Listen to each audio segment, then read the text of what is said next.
खबरें। एक कहावत है कि अपना हाथ जगन्नाथ।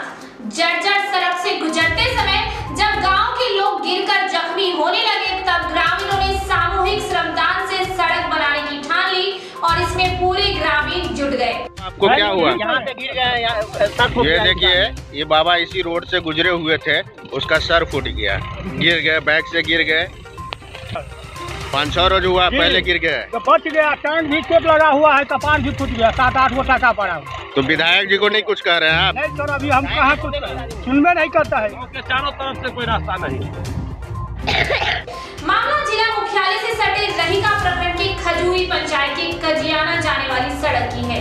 लोग वर्षों से अलग एक सड़क के लिए मुखिया से लेकर जीप सदस्य, विधायक, विधान पार्षद और सांसद तक गुहार लगाते लगाते थक गए, तो अंत में अपना हाथ जगन्नाथ वाली कहावत को चरितार्थ करते हुए सामूहिक श्रमदान से सड़क बनाने में जुट गए। सड़क कहाँ जाती है? बसवाड़ा मधुबनी। बसवाड़ा मधुबनी। मधुबनी से मुख्यालय से कितना दूरी पर है ये रास्ता? 3-3.5 किलोमीटर। और उसके बावजूद भी किसी प्रशासन का ध्यान नहीं है, न ही कोई जनप्रतिनिधि का। और गांव के चारों तरफ यही हाल है, एक ही तरफ नहीं, चारों तरफ। गांव में भी रोड मेडिकल कॉलेज से लेकर के अब पश्चिम जो है तो स्टेट बोर्डिंग, बगल में मेडिकल कॉलेज भी है जी। हाँ, बसवाड़ा हवाई अड्डा भी है। ग्रामीणों ने ये निर्णय तब लिया, इस सड़क से गुजरते समय कई लोग गिरकर जख्मी हो गए। आपको बता दें कि खजूरी पंचायत का कजियाना गांव जिला मुख्यालय से महज 2 से 3 किलोमीटर की दूरी पर है। 1 से 1.5 किलोमीटर की दूरी पर ही हवाई अड्डा, medical college, teachers training college जैसे महत्वपूर्ण स्थान है, जिस कारण जर्जर हो चुकी इस सड़क से भी काफी संख्या में लोग गुजरते हैं। लोगों की मजबूरी है कि इस गांव के लिए यही एकमात्र सड़क है जो जिला मुख्यालय को जाता है। इसके बावजूद इस सड़क का पक्कीकरण नहीं हो पाया है। ये कौन सी पंचायत है? खजूरी पंचायत के ग्राम Kajiyana, ward number 10। Ward number 10। इस रोड से कितने आदमी गुजरते हैं रोज? 500,000 आदमी गुजरता है चारों तरफ से। 10 टोलों का आवागमन सुविधा है। इसके बावजूद भी किसी जनप्रतिनिधि का इस पर ध्यान नहीं है। अभी तक आप देख रहे हैं, ये रोड है और ग्रामीण लोग ही यहाँ पे गड्ढा को मिट्टी से भर रहे हैं और इस पर नज़र न ही किसी प्रशासन की है और न ही यहाँ की स्थानीय जनप्रतिनिधि की। झंझारपुर आरएस बाजार की सड़कों पर बिन बरसात के ही जल जमाव लगना शुरू हो गया है। विगत कई वर्षों से चर्चा में रहने वाला झंझारपुर आरएस बाजार का भीषण जल जमाव की झलक बाजार की दूसरी मुख्य सड़क पर दिखने लगी है। यह सड़क नवतोल रेलवे गुमटी से निकलकर बीच बाजार होते हुए आरएसओपी के सामने से पथराही में झंझारपुर मधेपुर मुख्य पथ को जाती है। बीच में सेंट्रल बैंक से प्रणामी मंदिर तक सड़क पर बिन बरसात के ही पानी लगना शुरू हो गया है, जिस वजह से बाजार का आधा हिस्सा बिन बरसात के ही बंद होने के कगार पर है। इस वर्ष बरसात के पूर्व ही आरएस बाजार के दूसरे मुख्य सड़क पर लग रहा जल जमाव को आने वाले बरसात के समय किसी बड़े जल जमाव की संकट की ओर इशारा कर रही है, जिसे सोचकर ही लोग खौफ खाने लगे हैं। सीमावर्ती क्षेत्र हरलाखी के खीरहा थाना क्षेत्र अंतर्गत सोनई गांव स्थित सेवहली रोड में शनिवार को करीब 30 बीघा जमीन पर लाल झंडा गाड़कर असामाजिक तत्वों ने अवैध कब्जा कर लिया, जिससे गांव में 2 पक्षों के बीच तनाव बना हुआ है। बताया जा रहा है कि नहर उड़ाही के कार्य को लेकर जब नहर के जमीन से अतिक्रमण खाली कराया गया, तो असामाजिक तत्वों द्वारा षड्यंत्र के तहत गांव के कुछ लोगों के आम के बगीचे वाली जमीन व अन्य जमीन पर लोगों को उकसाकर अवैध रूप से कब्जा करा लिया गया। लगभग 42 वर्ष पूर्व हम लोगों ने जमीन रजिस्ट्री कराया था आम बगीचा। उस पर जो है सो कुछ असामाजिक तत्व उपद्रव करके कल जो है सो हम लोगों के जमीन पर घर बना दिया, जिसे रोकने के लिए जब गांव के किसान व जमीन के मालिक वहां पहुंचे तो 2 पक्षों के बीच मारपीट हो गई। किस तरह का मामला बताइए? ये भूमिहीन आदमी सब है, भू-अर्जन जिनको कहते हैं, गरीब भूमिहीन वो लोग हैं। कोसी पर आगे रह रहा था, कोसी परिषद ने कोसी खाली कर दिया।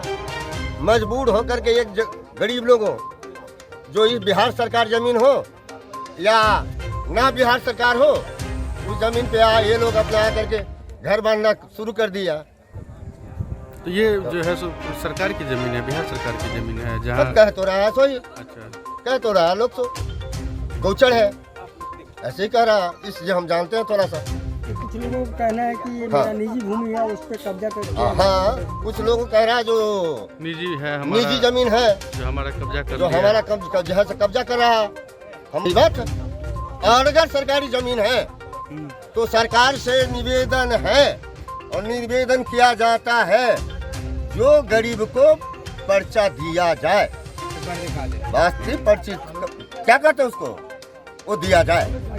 रात में बताया जा रहा है कुछ मारपीट या कैसा घटना हुआ? वो रात में जो मारपीट हुआ उसके बारे में हमें पता नहीं, जिनको पता है बता देंगे, ठीक है। जिनको पता है। आपका क्या नाम है?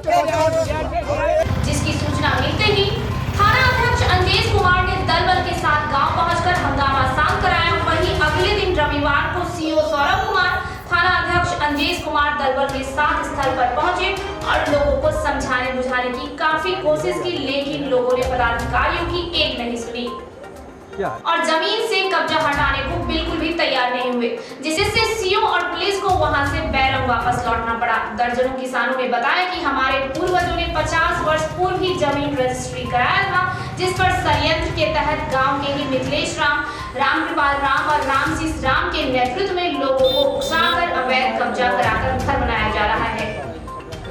करते हैं नहीं करते हैं उसका, जिसे आप करते हैं उसका। ग्रामीणों ने यह भी चेतावनी दी है कि इस मामले की वरीय पदाधिकारियों को भी आवेदन दिया गया है। अगर पुलिस प्रशासन इस मामले को गंभीरता से नहीं लेती है तो मोहम्मदपुर जैसी घटना की पुनरावृत्ति हो सकती है। हमारा आम बाग का बगीचा है, उसमें ये असेंबली रोड में, सोरई से जाने में असेंबली रोड में उक्त जमीन पर हम विभाग के द्वारा संचालित योजना जल जीवन हरियाली स्कीम के तहत एक तालाब का भी निर्माण करवाए हैं, जो निर्माणाधीन है हमारा तालाब। हम बगीचा में और जो बगीचा कम पड़ रहा है उसमें पेड़ लगाने के लिए पूरा मिट्टीकरण का काम किए हैं। 1 महीना से हमारा काम चल रहा है, विभागीय कर्मी पदाधिकारी के द्वारा भी वहाँ इंक्वायरी किया गया, लेकिन कल शाम में एकाएक हम लोगों को पता चला कि आपके ज़मीन पर जो है तो कब्जा किया जा रहा है। हम गए वहाँ देखे तो हमारे ज़मीन पर कुदारी से चौ दे के खुट्टी खट्टा गाड़ के यहीं के कुछ लोकल लोग, जिसमें मिथिलेश राम, रामशीष राम, अन्य जिनका हम नाम दिए हैं केवल एप्लीकेशन में, उन लोगों के द्वारा जो जबरन वो किया गया। हम लोग को वहाँ कुदाल फावड़ा से मतलब खदेड़ दिया गया। हम लोग डर से प्रशासन को हम लोग एप्लीकेशन लेने के थाना में गए, थाना में एप्लीकेशन दिए और वहाँ से जब आए तो वहाँ के कुछ लोग जो है सो हम लोगों को इतना आक्रोशित में आया, बूफ बना के और हमारे घर पर पथराव कर दिया।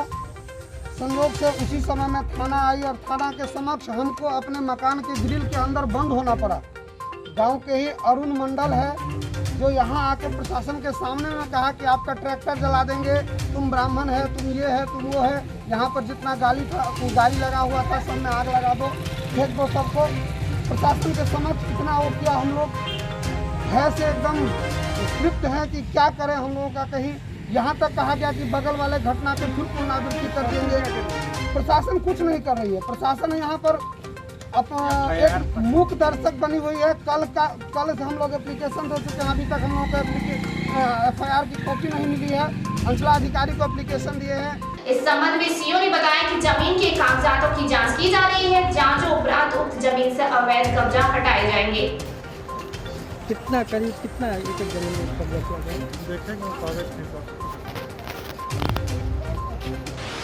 दहिका प्रखंड के प्रसिद्ध कपिलेश्वर महादेव मंदिर में वैश्विक महामारी के दौरान श्रद्धालु भोलेनाथ की पूजा करने पहुंच रहे हैं। हालांकि सरकार द्वारा जारी कोविड गाइडलाइन के तहत जिला प्रशासन के आदेश पर मंदिर में पूजा पाठ करने पर रोक लगा दी गई है। मंदिर के मुख्य द्वार पर ताला लग जाने के बाद भी श्रद्धालु मंदिर में न जाकर मुख्य द्वार पर ही भगवान भोलेनाथ का जलाभिषेक पूजा अर्चना करते नजर आ रहे हैं। प्रसिद्ध कपिलेश्वर महादेव मंदिर में पहले रोजाना हजारों की संख्या में श्रद्धालु भगवान भोलेनाथ के दरबार में माथा टेकने आते थे, लेकिन सरकार द्वारा जारी कोविड गाइडलाइन और कोरोना महामारी को लेकर बहुत कम श्रद्धालु आते हैं, जो मुख्य द्वार से ही पूजा करना उचित समझते हैं।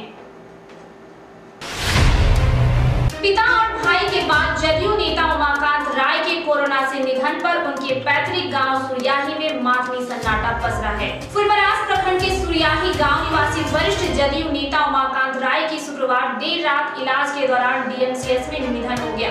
दिवंगत राय कोरोना पॉजिटिव थे और पिछले एक सप्ताह से डीएमसीएच में भर्ती थे। शुक्रवार की देर रात करीब 1 बजे उन्होंने दम तोड़ दिया। इसके पूर्व 16 अप्रैल को दिवंगत नेता स्वर्गीय राय के पिता जगदीश राय का एवं 24 अप्रैल को उनके भाई पटना में दानापुर में अंचलाधिकारी के पद पर पदस्थापित विद्यानंद राय का भी निधन कोरोना से हो गया था। इस प्रकार मात्र 15 दिनों के अंदर एक ही परिवार में पिता के साथ साथ 2 पुत्रों की भी मौत कोरोना से हो गई। इस दिल दहला देने वाली घटना से दिवंगत जदयू नेता के गांव में मातमी सन्नाटा पसरा हुआ है। बता दें कि दिवंगत जदयू नेता उमाकांत राय वर्ष 2009 से 2014 तक तत्कालीन सांसद मंगनीलाल मंडल के निजी सचिव रहे, जिसके बाद 2015 से अभी तक राज्यसभा सांसद रामनाथ ठाकुर के निजी सचिव रहे। इसके पूर्व वे एक वित्त रहित कॉलेज में व्याख्याता रह चुके हैं। साहरघाट थाना पुलिस ने गुप्त सूचना के आधार पर साहरघाट के रामटोल में छापेमारी कर 600 बोतल शराब के साथ एक तस्कर को गिरफ्तार कर लिया, जबकि एक तस्कर फरार होने में सफल रहा। फरार तस्कर की भी पहचान कर ली गई है। धराए तस्कर के पास से एक बाइक को भी जब्त किया गया है। गिरफ्तार तस्कर की पहचान राजू राम एवं फरार तस्कर की पहचान राजकुमार राम बताया गया है। जानकारी देते हुए थाना अध्यक्ष सुरेंद्र पासवान ने बताया कि गिरफ्तार एवं फरार आरोपी के खिलाफ एफआईआर दर्ज कर गिरफ्तारी के लिए छापेमारी की जा रही है एवं गिरफ्तार तस्कर को न्यायिक हिरासत में भेज दिया गया है। थाना पुलिस ने पत्नी की हत्या के आरोप में फरार चल रहे आरोपी को बीते शनिवार को बलवा गांव से गिरफ्तार कर लिया है। गिरफ्तार आरोपी बलवा गांव के राकेश राय है। उसके ससुर ने हत्या के मामले में उसके खिलाफ मधवापुर थाना में एफआईआर दर्ज कराया था। इसकी जानकारी देते हुए थाना अध्यक्ष गया सिंह ने बताया कि कोर्ट के निर्देश पर उसे गिरफ्तार कर न्यायिक हिरासत में भेज दिया गया है। इधर सीमावर्ती क्षेत्र मधवापुर में लगातार कोरोना के संक्रमित मरीज मिल रहे हैं। प्रखंड क्षेत्र में कैंप लगाकर कुल 18 लोगों की कोरोना संक्रमण की जांच की गई, जिसमें 10 लोगों की आरटीपीसीआर जांच के लिए सैंपल लिया गया, जिसमें कुल 6 नए कोरोना संक्रमित मरीज मिले हैं। इसके साथ ही मधवापुर में कुल संक्रमित मरीजों की संख्या 178 पहुंच चुकी है। सीएससी चिकित्सा प्रभारी डॉक्टर कामेश्वर महतो ने कहा कि मरीजों को उचित दवा एवं डॉक्टर परामर्श के साथ सभी मरीज को होम आइसोलेशन में रहने के लिए निर्देशित किया गया है। अंधराठाड़ी के रुद्रपुर थाना क्षेत्र के जमेला गांव से सामाजिक तनाव को बढ़ाने वाली एक घटना सामने आ रही है। आशंका व्यक्त की जा रही है कि अगर स्थानीय प्रशासन ने जल्द ही इसमें कोई हस्तक्षेप नहीं किया तो 2 समुदायों के बीच कोई बड़ी अनहोनी हो सकती है। जलसेन पंचायत के जमेला गांव में एक शमशान से अवैध मिट्टी काटकर उसको जबरदस्ती तालाब बनाने का मामला सामने आया है। इसको लेकर स्थानीय मुखिया ने अंचलाधिकारी और पुलिस को आवेदन देकर आरोपियों पर तुरंत कार्रवाई करने की मांग की है। जिस जमीन में दबंगता पूर्वक मिट्टी काटकर तालाब बनाना चाहते हैं, वह जमीन सालों से हिंदुओं की शमशान स्थली रही है। गरीब हिंदू जिनके पास अंतिम संस्कार करने की जगह नहीं है, यही अपने मृतक का अंतिम संस्कार करते हैं। उनके लिए यह जमीन काफी संवेदनशील और धार्मिक महत्व की है। मुखिया को डर है कि अगर जल्द ही इस पर रोक नहीं लगी तो बड़ा सांप्रदायिक विवाद हो सकता है। अपने आवेदन में उन्होंने कहा है कि आरोपियों पर कानूनी कार्रवाई की जाए ताकि पंचायत में सामाजिक सद्भाव कायम रह सके। इधर अंधराठाड़ी प्रखंड में पेयजल के संकट से पूरा प्रखंड परेशान है। बावजूद इसकी चंद पैसों के लालच में कुछ लोग पर्यावरण से छेड़छाड़ करने से चूक नहीं रहे। ताजा मामला प्रखंड के गौर अंधरा ग्राम पंचायत के बरसाम गांव का है, जहां कुछ लोगों की मिली भगत से तालाब में जेसीबी से अवैध मिट्टी काटकर बेच देने का मामला सामने आया है। इसको लेकर जिला कांग्रेस के उपाध्यक्ष पवन यादव ने जिलाधिकारी को आवेदन देकर मामले की जांच कर कार्रवाई करने की अनुरोध की है। अपने आवेदन में उन्होंने कहा है कि बरसाम गांव में 3 सरकारी पोखरों से मिट्टी काटकर बरसाम निवासी भोला झा के द्वारा बेच दिया गया है। चतरी पोखरा, रवाही पोखरा और पनपीवी पोखरा से लगभग 15 लाख रुपए की मिट्टी बेचा गया है। उन्हें शक है कि इसमें स्थानीय अधिकारियों की भी भूमिका हो सकती है। वहीं ग्रामीणों का कहना है कि शिकायत के बाद पहले तो अंचलाधिकारी ने काम बंद करा दिया, मगर बाद में फिर से मिट्टी कटाई शुरू हो गई।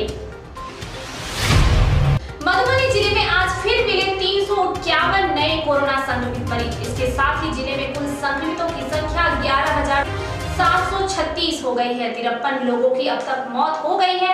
9083 लोग ठीक भी हुए हैं। एक्टिव मरीजों की संख्या 2600 बताई जा रही है। आज के लिए इतना ही। दीजिए हमें और हमारे चौथा स्तंभ डिजिटल न्यूज टीम को इजाजत। देखते रहिए चौथा स्तंभ डिजिटल।